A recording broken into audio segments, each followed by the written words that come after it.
Desafios e soluções. Apresentação: Mário Mas.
Olá amigos, estamos começando mais uma vez o programa Desafios e Soluções, falando de comportamento e espiritualidade.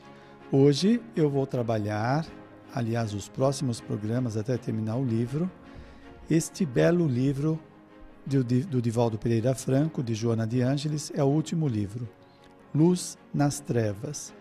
Eu fui presenteado pelos amigos Miguel de Jesus e Terezinha de Jesus. Está autografado pelo Divaldo Pereira Franco e já comecei a ler, tem muita coisa boa, tudo que Joana de Ângeles escreve é muito bom, muito profundo e quero compartilhar isso com vocês.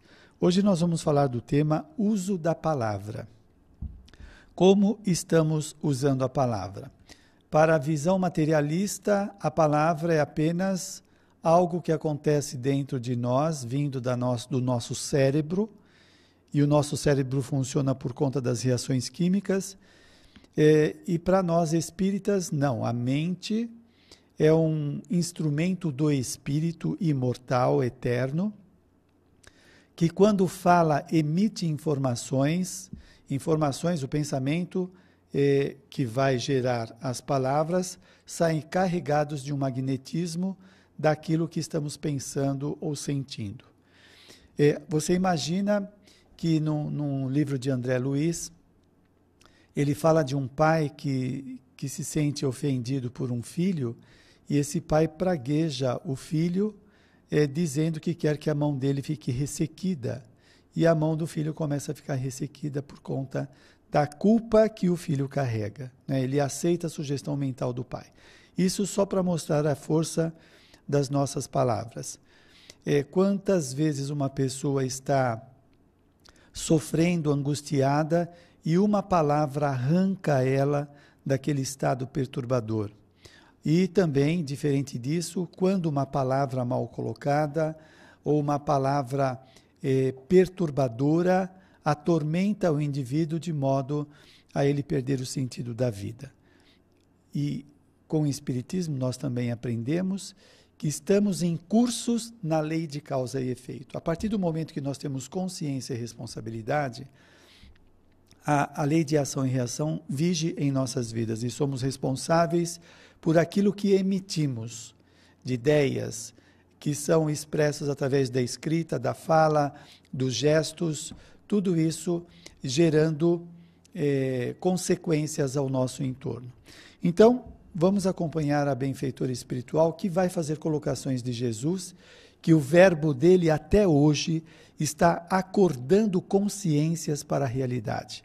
É um chamamento interno, o vigor dessas palavras que perduram até hoje, está transformando o planeta. Né? Então vamos lá, olha só. Vamos degustar as palavras de Joana de Ângeles. Instrumento de alto significado é o verbo que faculta a comunicação e a convivência entre as criaturas. A nossa convivência é partilhada uns com os outros através da palavra, através dos pensamentos, das ações.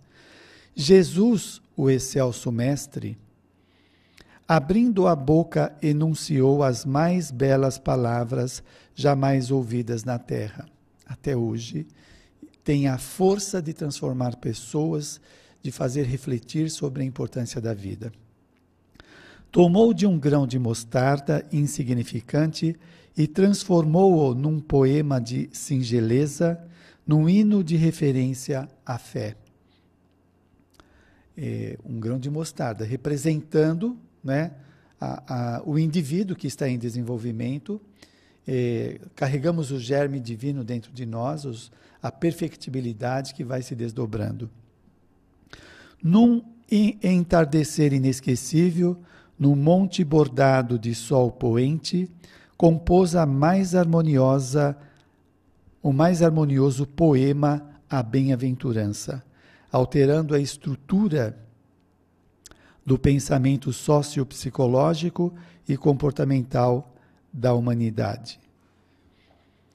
Esse poema clássico modificou os sentimentos humanos e rompeu a cortina de sombras dos preconceitos do passado, enquanto exaltou os humilhados e perseguidos, os abandonados e esquecidos, os esfaimados e infelizes em geral, oferecendo-lhes a herança da paz e a fortuna do reino dos céus. Com o Espiritismo, nós vamos entender as bem-aventuranças de modo diferente de um estado gratuito que acontece com a pessoa. Então você pega bem-aventurados os aflitos. Então o aflito, ele é bem-aventurado por quê? Porque ele está passando por sofrimento. Na visão não reencarnacionista, isso pode ser tido como uma graça, mas que nem sempre se entende. Mas tá bom, é uma graça, mas a pessoa está sofrendo. Então no reino dos céus, ela vai ser feliz, porque aqui ela não é, aqui ela está aflita. Com a reencarnação, nós vamos entender que esta pessoa aflita de hoje é a pessoa que fez alguma coisa ontem e que gerou esta aflição. E que hoje ela não está mais gerando aflição na vida dos outros. Ela está sentindo em si mesma as aflições que gerou na vida dos outros. E ela parou de cometer erros, equívocos, perpetuadores de sofrimentos. Então, os bem-aventurados que passam por dificuldades diversas, eles estão resgatando os débitos do passado e se recompondo no processo evolutivo, né? Como eles cessaram, como nós estamos aprendendo a cessar de fazer os males que atendam o nosso egoísmo, o nosso orgulho, a nossa vaidade, nós estamos resgatando e vamos começar a gerar créditos no processo evolutivo. Vamos começar a ter ações positivas, geradoras de equilíbrio, que vai dizer aqui a Joana de Ângeles, olha só. Trazendo-lhes a herança da paz e a fortuna do reino dos céus. A herança da paz, sabe lá o que é a paz? Somente quem passou por angústias terríveis, tormentos que parecem infindáveis, aquele tumulto mental, ideias desconexas, sentimentos confusos, que parece que vai possuindo o indivíduo. O Jung fala que muitas vezes nós somos possuídos, possessos por sentimentos que parece que não tem fim. Quando o indivíduo consegue a paz, a serenidade, a tranquilidade interna, nossa, como isso é bom. Como é bom você ter pensamentos claros, sem confusão, sem aqueles medos que parece que alguma coisa horrível vai acontecer a qualquer momento. Isso para dar uma ideia do que são os pensamentos perturbadores. E aqui, a fortuna do reino dos céus dentro de nós, o reino dos céus dentro de nós. E continua a benfeitora. Não, porém, a todos que vão se beneficiar, né, destas condições, pois que existem aqueles rebeldes e vingativos que, se não dispõem a transformação moral para melhor, ao aproveitarem a nobre provação, estão passando por provas, que é o resultado da lei da causa e efeito, as provas no qual o indivíduo vai dar testemunho das suas mudanças, do seu desejo de crescer, mas tem gente que não aproveita, que está passando pela prova, mas brigando com ela. Então você pega um indivíduo que passa pela prova do subemprego, ele nunca consegue melhorar de emprego, ele faz o que for possível, e aquilo então está ensinando o indivíduo a sair da prepotência de achar que tem controle sobre tudo, que pode pisar na vida dos outros, como fez no passado, quando tinha poder, e hoje não tem mais. Então, esta carência, né, esta dificuldade de realização, é um instrumento que está mexendo dentro dele, acabando com aquela prepotência. E o indivíduo que não sabe aproveitar esta experiência transformadora se revolta, se opõe, objeta a experiência, então ele não aprendeu. Se não aprendeu, tem que passar novamente pela experiência. Só que tem um agravante, muitas vezes. É que como ele se revoltou, ele se perturbou. E uma pessoa perturbada, ela fica com menos recursos de enfrentar a situação. Mas foi ela mesma que provocou. Mas aí é avaliado pelos benfeitores espirituais qual é a melhor maneira dele ressarcir os seus débitos. Com o brilho de cada palavra, compôs as novas de alegrias que permanecem como o roteiro mais seguro para a vida da plenitude. É toda a proposta de Jesus, não é? Começando com a caridade, fazer o bem, o que nós queremos para o próximo é aquilo que queremos para nós, a humildade, amar a Deus acima de todas as coisas. Nós temos o caminho, a rota da transformação, do crescimento, da plenitude que fala aqui Joana de Ângeles. E continuando, utilizou-se das paisagens iridescentes e das coisas comuns, corriqueiras, para construir a sinfonia do Evangelho que ainda comove a sociedade terrestre, usando as parábolas, onde Jesus faz contos, não é? Que envolvem o nosso cotidiano, como que aquilo fixa mais na personalidade para ele entender as experiências da vida como meios de crescimento, de trazer melhoria na personalidade. Então é um roteiro seguro para o nosso crescimento. Depois continua, viveu a paz em todos os instantes e não aceitou as infelizes discussões dos hábeis insensatos, dominadores de vidas e de consciências. Olha a necessidade que nós temos de exercitar este ensinamento de Jesus para conservarmos o nosso equilíbrio pessoal. Vamos repetir? Primeiro, que viveu a paz. É uma conquista pessoal, não é?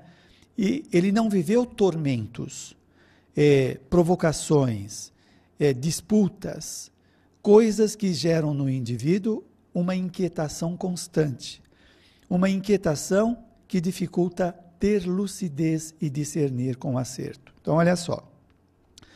Viveu a paz em todos os instantes e não aceitou as infelizes discussões dos hábeis insensatos. Discussões dos hábeis insensatos. Nós entramos em discussões por disputa do ego, de querer mostrar quem tem mais força, quem tem mais poder, de querer vencer o outro, e com isso nós caímos naquilo que a gente chama de distração existencial.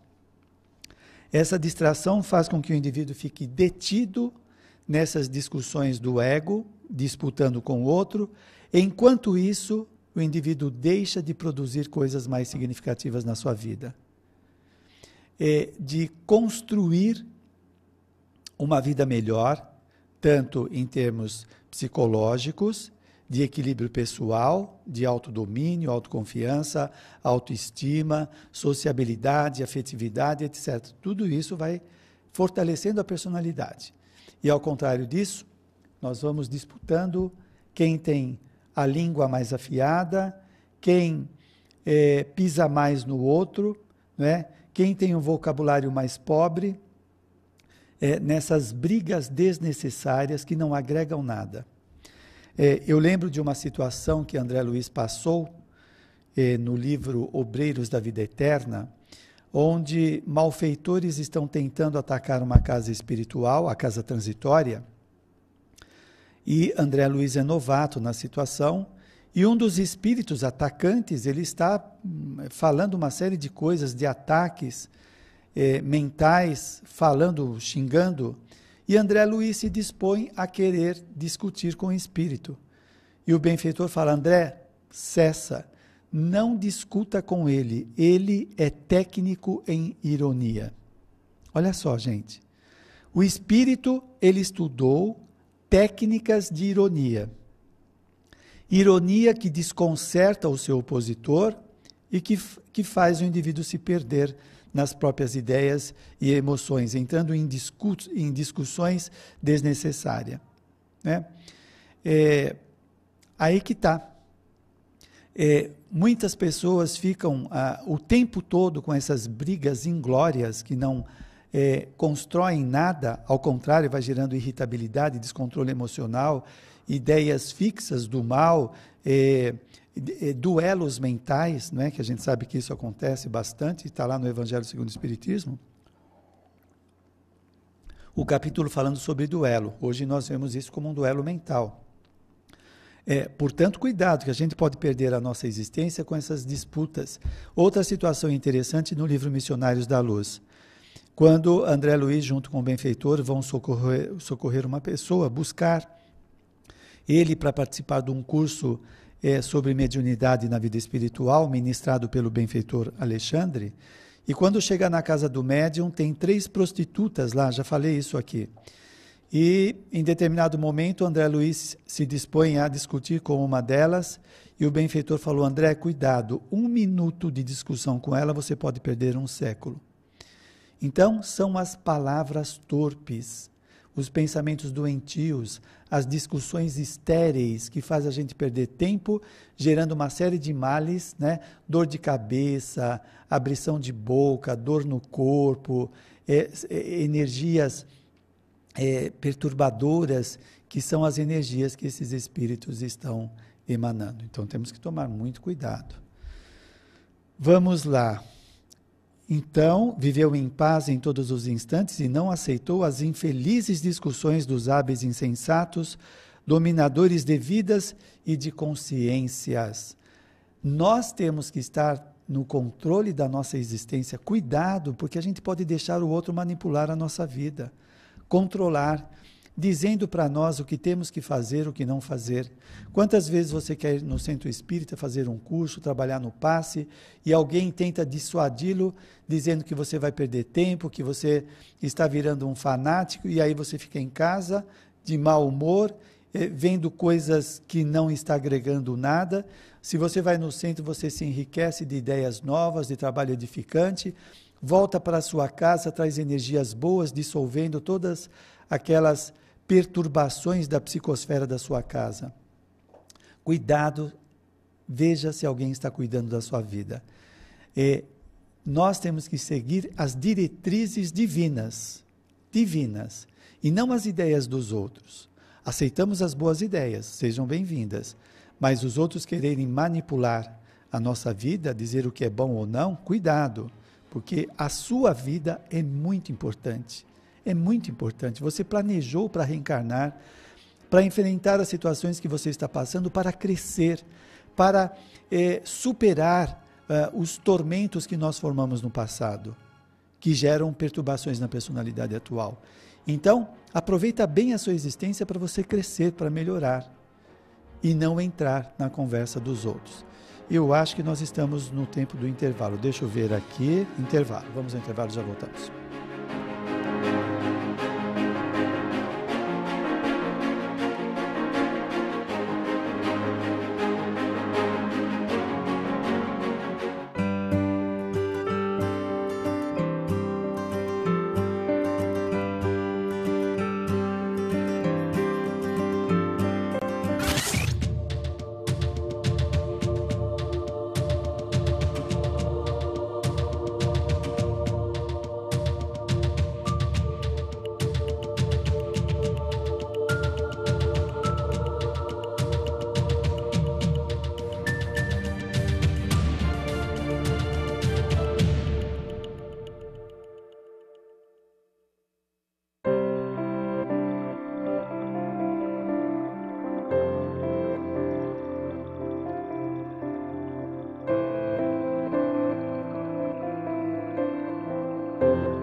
Há 70 anos, a Força Expedicionária Brasileira desembarcava na Itália para lutar na Segunda Guerra Mundial.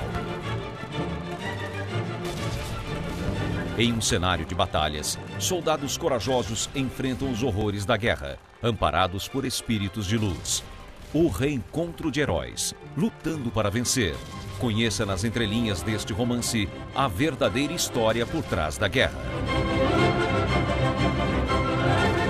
Diante de lembranças marcantes, renasce um amor verdadeiro que transcende o tempo. Informações, ligue 11 4964 4700 ou mundomaior.com.br. Olá, eu sou Norberto Gavioli, apresentador do Mistérios, da sua TV Mundo Maior.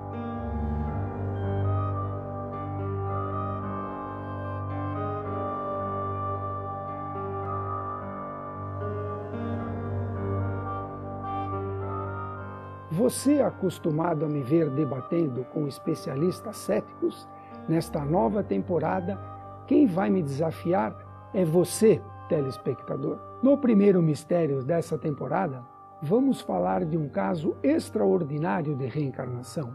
Um garoto de 5 anos de idade relembra da sua vida passada como piloto de guerra. Acha absurdo? Não acredita em reencarnação?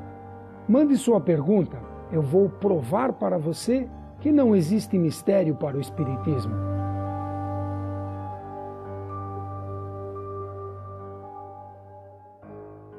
Ao comprar livros, DVDs e CDs na loja virtual Mundo Maior, você patrocina a divulgação espírita do maior complexo de comunicação espírita do mundo. Compre através do nosso e-commerce. Invista em um planeta de regeneração.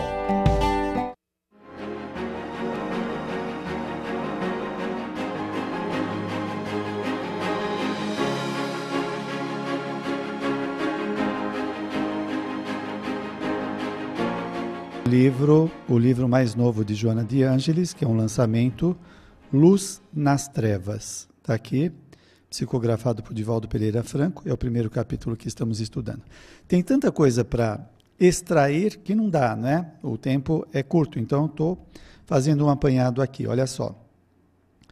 Cada vez que enunciava a palavra, havia um objetivo nobre, antes não conhecido, e sem censurar, corrigia os equivocados e desculpava a ignorância em predomínio. É interessante essa colocação, que quando ele falava, tinha um objetivo nobre. É o que nós vamos ver no Espiritismo, quando fala da intenção. Qual é a nossa intenção? A nossa intenção é nobre quando vamos falar com alguém? Ou a intenção é destrutiva? Aí vem a hipocrisia. A gente fala com doçura, com palavras rebuscadas, mas a intenção, o fundo é negativo, é torpe. Então sai aquela palavra meladas que causam mal-estar, né? Nós precisamos aprender a ter a intenção positiva, a intenção de fazer o bem, de desejar o bem, que as nossas palavras vão ser carregadas desse teor. Vamos mais adiante. Oradores exaltados e escritores enfermos, dominados pelo pessimismo, têm se utilizado da palavra para malsinar, atormentar, promover o ódio e a perseguição, fomentar as guerras vergonhosas. Eles estão atingindo as mentes das pessoas e gerando dentro delas alguma coisa. Quando positivo, esperança, motivação; quando negativo, medo, terror, falta de sentido. E isso que eles estão causando, eles são corresponsáveis, né?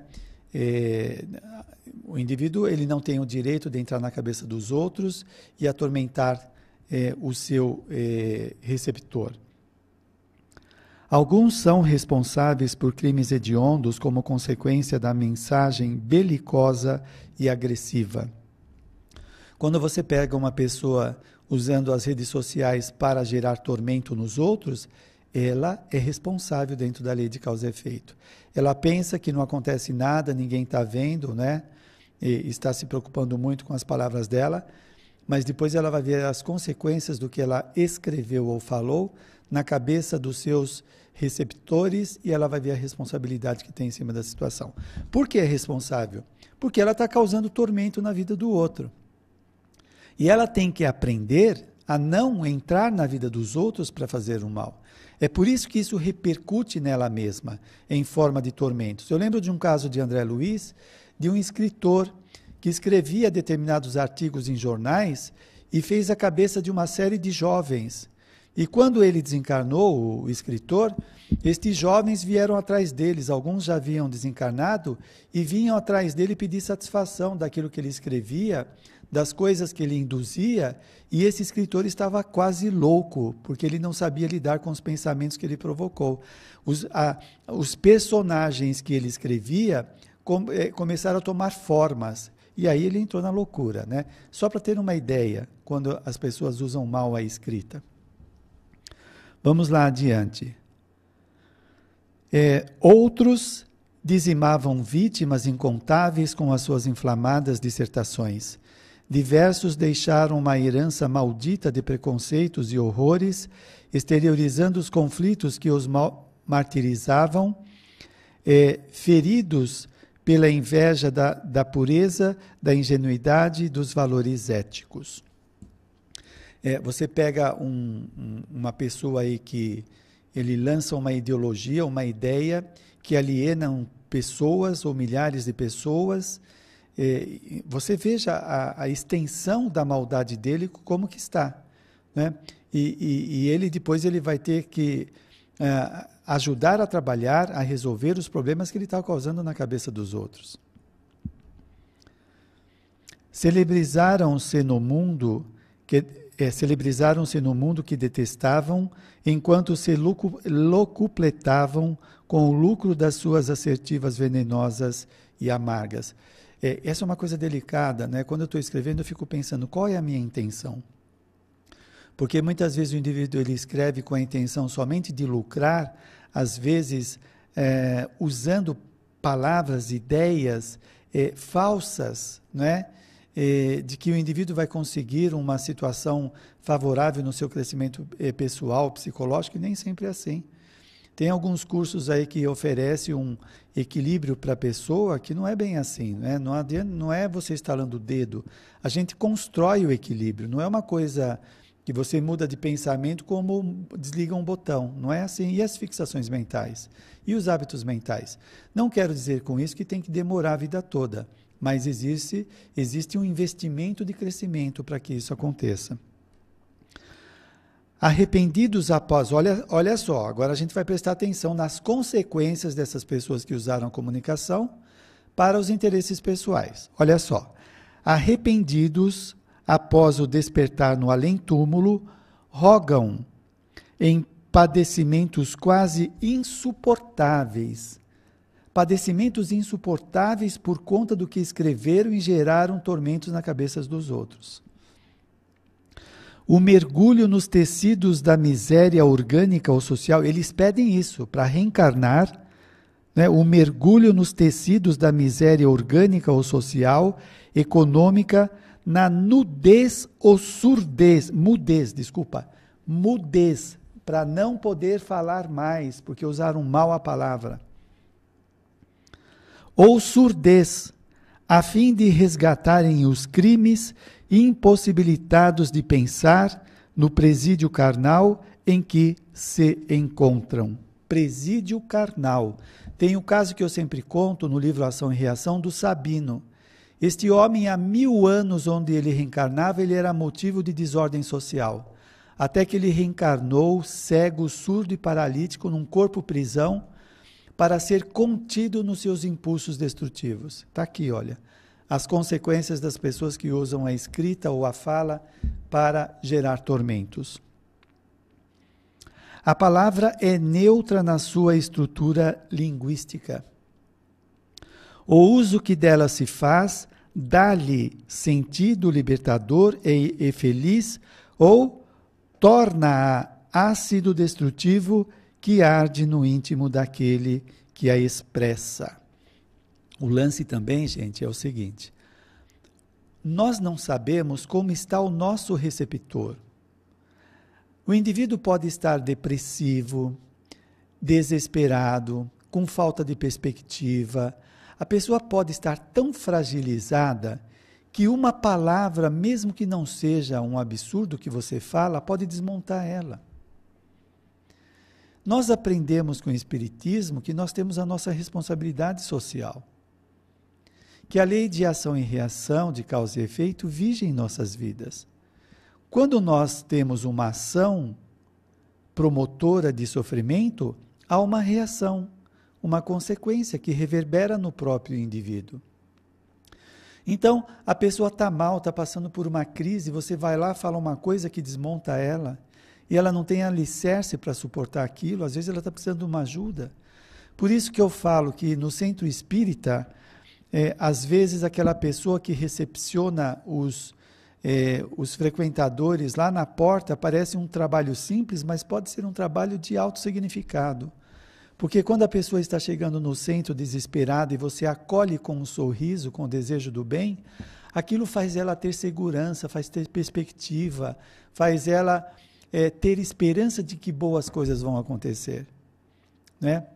Então se encha de amor, se encha de vontade de ajudar. Então que a nossa palavra seja a palavra de levantar, não de jogar para baixo, não de derrubar a pessoa, mas de animar. Não, olha, tem chance, você vai conseguir. Tudo que nós estamos passando é temporário, você vai melhorar, são situações de crescimento pessoal. Então o indivíduo vai revolver o seu mundo interior e vai ter perspectiva. Mas vamos continuar aqui com a palavra balizada da benfeitora. Como faltam... Não, dá para eu ler assim.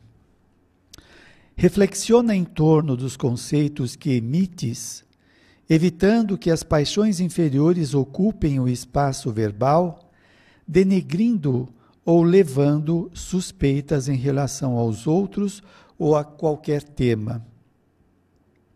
Se não conheces o assunto, silencia e ouve. Se tens um conceito a seu respeito, mantém-te sereno e não expresses, especialmente se é portador de conflitos e de acusações de propósitos infelizes que mais perturbam do que ajudam. Qual o problema de calar? Você acha que tem que falar sempre? Você acha que vai se humilhar diante dos outros de não dizer uma coisa? Por exemplo, às vezes a gente está num grupo de pessoas e alguém começa a falar mal de uma situação. Os outros se sentem na obrigação de falar também. E algumas pessoas, se não falam, elas se sentem mal. Nossa, mas só eu sou diferente. Ah, mas eu vou destoar. E daí, qual o problema? Não é? Então, é melhor não falar, ficar quieto, silenciar, que não é oportuno. Nós não estaremos contribuindo com a perturbação que está se formando ali naquele momento. Aprende a usá-la para a edificação do bem e da verdade. Então, por que você não coloca nas redes sociais uma ideia motivadora, construtiva, bonita, que vai fazer bem para alguém? Deixa eu ver aqui o nosso tempo, que eu costumo ultrapassar, não é? Eu aqui no controle ainda não tenho assim, estamos com 9 minutos. Os comentários infelizes e difamadores que fazes complicam-te o futuro espiritual em razão do prejuízo que promoves. Joana de Ângeles. Quer mais? É suficiente? É profundo, não é? Olha só. Os comentários infelizes e difamadores que fazes complicam-te o futuro espiritual em razão do prejuízo que promoves. Aquilo que nós estamos fazendo no momento já está formando o nosso futuro. O esboço do futuro já está se desenhando. Então você pega hoje uma pessoa que difama o outro, que fala mal, que põe para baixo, que faz a caveira da pessoa. Essa ideia foi exteriorizada, né? Ela foi recebida pela sociedade, por algumas pessoas, e tem consequências. Os prejuízos que isso pode provocar ao objeto do nosso interesse, a pessoa que nós não gostamos, o que isso faz dentro dela, né? Nós somos responsáveis. Ou corresponsáveis, nós temos uma parcela de responsabilidade. Olha só, em razão do prejuízo que promove um prejuízo. O que prejuízo é esse? É um sofrimento. O sofrimento de alguém falar da vida alheia, de o outro ser objeto de brincadeiras, de piadas dos outros que estão ao seu entorno, né? Então, este prejuízo vai reverberar no próprio indivíduo. Aí, gente, quando acontecem coisas conosco que a gente não lembra, que a gente não tem a percepção no momento, a gente fala que é vítima. Então, um desencarnado que nós prejudicamos no passado, ele pode aparecer na nossa vida em qualquer momento. E aí ele começa a atacar, trazer alguns problemas. Nós achamos que estamos sofrendo indevidamente, não são débitos não resolvidos e que ele achou a gente. E por que ele veio no nosso encalço? Bom, primeiro que ele quer se vingar, mas sintonia. Nós carregamos as matrizes internas das culpas do que nós fizemos. Então precisa trabalhar, precisa modificar. A presença dele não é gratuita. Existe dentro de nós os motivos. Que Deus nos dê força para suportar estes acontecimentos que é para nós repararmos, não é? Então são coisas que fizemos. Vamos agora parar de fazer coisas erradas? Vamos começar a construir, fazer coisas boas? Então, por exemplo, nós estamos na reunião de família, sai o comentário mal de alguém, vamos parar de falar mal de alguém? Se a gente não tiver coisas para falar, não vamos comentar o mal. Aprender a falar de qualidades. Nossa, você viu? Olha, o bolo que ela faz é muito gostoso. Ela faz um café inigualável. É o que está acontecendo naquele momento. É o que ela faz de bom. E não falar mal do caráter da pessoa, denegrir a pessoa. Ela faz alguma coisa boa. Vamos destacar isso. Agora, isso é um aprendizado nosso de autoeducação, não é? Para começar a perder esse vício nocivo que fica perpetuando o nosso sofrimento e gerando débitos. E quando começa a vir as promissórias, aí a gente não quer, não é? Ah, mas comigo, puxa, eu estou trabalhando, estou fazendo bem, como que isso acontece? É que os débitos são pesados. Altera a tua ótica verbal usando as tuas expressões com piedade e respeito pelo outro. É isso. O outro pisou na bola, fez uma coisa errada. Quem está aqui junto de nós pode atirar a primeira pedra, como disse Jesus. Quem pode atirar a primeira pedra? Ninguém. A nossa história é longa. Nós somos procedentes das mesmas caminhadas. Se não podes ajudar, não perturbes, nem cries animosidade contra o teu próximo. Não pode ajudar, olha, estou sem condição, não tem, deixa lá, não critica, não fala mal. Com uma palavra, levanta o ânimo de alguém ao quebrado, ilumina uma consciência obscurecida, facilita a movimentação de outrem paralisado. Olha que bacana. Você já pensou que legal, você coloca uma mensagem lá no seu Facebook, no seu blog, e alguém põe a mensagem, muito obrigado, essa mensagem veio de encontro ao que eu precisava. Olha que coisa legal, fez bem para alguém, você está levantando o ânimo da pessoa. Ele é o seu irmão evolutivo, ele sofre como você sofre. Nós temos que ter compaixão do outro, não é? A dor que nós sentimos, às vezes a angústia, o outro também sente, e se a gente pode fazer alguma coisa para ajudá-lo, que bacana. O que comentas com censura não é com certeza conforme vês e reprochas com acrimônia. De acordo com teu estágio evolutivo, depreendes o que se passa à tua volta, o que não significa seja isso a realidade. Nós vemos as coisas e o mundo segundo o nosso nível de evolução. O que nós vemos não é a realidade, é o nosso modo de ver. Deixa eu ver aqui quanto tempo nós temos, né? 3 minutos. Nós vemos conforme o nosso grau de evolução. Então, a gente não vê a realidade. Já viu aquelas pessoas? Tenho que falar umas realidades para você. Não é bem assim, você vai falar coisas subjetivas. Eu vou falar o que eu penso sobre você, aí é diferente. Bom, para terminar, a maledicência é virose terrível que envilece as vidas. Seja a tua palavra de bondade, que intercede a favor, que ampara e ergue o ser infeliz às culminâncias da sua jornada. Palavra de bondade, que intercede a favor do outro. Por exemplo, sabe como você pode interceder para uma pessoa? Orando por ela.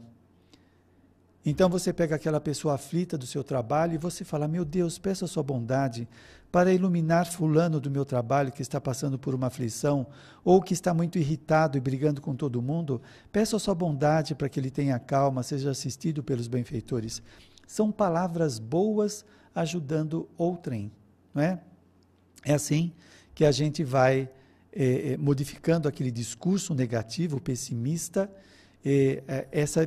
essa percepção de ver somente o negativo e começamos a aprender a ver as coisas positivas. Terminando, Jesus e suas palavras, diz Joana de Ângeles.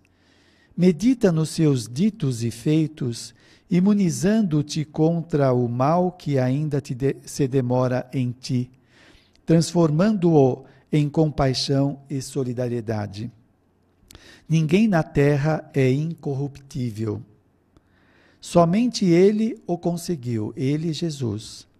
Faze tuas as palavras dele e torna-te bem-aventurado também. Então está aqui o convite para nós fazermos a nossa parte. Deixa eu ver aqui. Tem uma pergunta, mas nós estamos a 2 minutos. Doutor Mário, o que significa recolhimento espiritual? Sensação de alguma coisa no ar, mas você não consegue interpretar. Isso daí pode ser uma intuição, uma inspiração. Recolhimento espiritual pode ser você fazer uma meditação, um recolhimento onde você vai pensar sobre a transcendência da vida, sobre a sua vida, é um recolhimento espiritual. Tem gente que faz recolhimentos em determinados lugares especializados, etc. Mas podemos fazer no nosso quarto, na nossa sala, no nosso interior, no templo interior, né?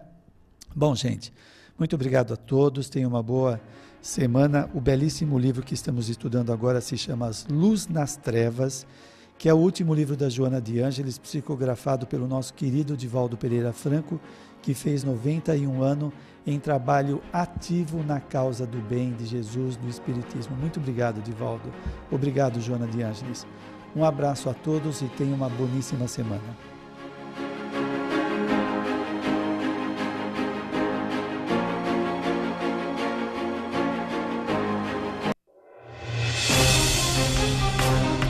Você ouviu Desafios e Soluções.